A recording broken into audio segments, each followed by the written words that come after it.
एक बुजुर्ग शिक्षिका भीषण गर्मी के दिन में बस में सवार हुई। पैरों में दर्द के मारे बेहाल थी, लेकिन सीट न देखकर जैसे तैसे खड़ी हो गई। कुछ दूरी ही तय की थी कि एक उम्रदराज औरत ने बड़े सम्मानपूर्वक आवाज दी, आ जाइए मैडम, आप यहाँ बैठ जाइए। कहते हुए उसने अपनी सीट पर बैठा दिया। खुद वो गरीब सी औरत बस में खड़ी हो गई। मैडम ने दुआ दी, बहुत बहुत धन्यवाद, मेरी बहुत बुरी हालात थी सच में। उस गरीब महिला के चेहरे पर सुकून भरी मुस्कान फैल गई। कुछ देर बाद शिक्षिका के पास वाली सीट खाली हो गई, लेकिन महिला ने एक और महिला को, जो एक बच्चे के साथ यात्रा कर रही थी और मुश्किल से बच्चे को ले जाने में सक्षम थी, को सीट पर बैठा दिया। अगले पड़ाव पर बच्चे के साथ महिला भी उतर गई। सीट खाली हो गई, लेकिन नेक दिल महिला ने बैठने का लालच नहीं किया।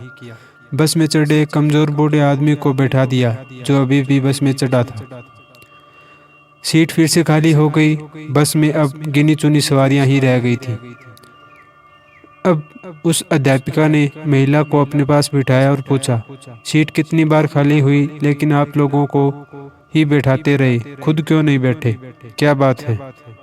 महिला ने कहा, मैडम, मैं एक मजदूर हूँ, मेरे पास इतने पैसे नहीं हैं कि मैं कुछ दान कर सकूं।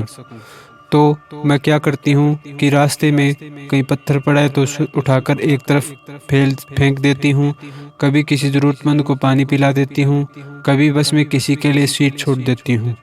फिर जब सामने वाला मुझे दुआएं देता है तो मैं अपनी गरीबी भूल जाती हूँ, दिन भर की थकान दूर हो जाती है।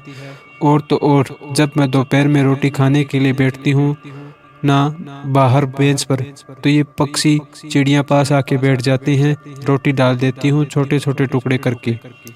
जब ये खुशी से चिल्लाते हैं तो उन भगवान के जीवों को देखकर मेरा पेट भर जाता है। पैसा देला तो न सही, सोचती हूँ दुआएं तो मिल ही जाती है, न मुफ्त में, फायदा ही है ना। और हमने लेकर भी क्या जाना है यहाँ से। शिक्षिका अवाक रह गई। एक अनपढ़ सी दिखने वाली महिला इतना बड़ा पाठ जो पढ़ा गई थी उसे। अगर दुनिया के आधे लोग भी ऐसी सोच को अपना ले तो ये धरती स्वर्ग बन जाएगी।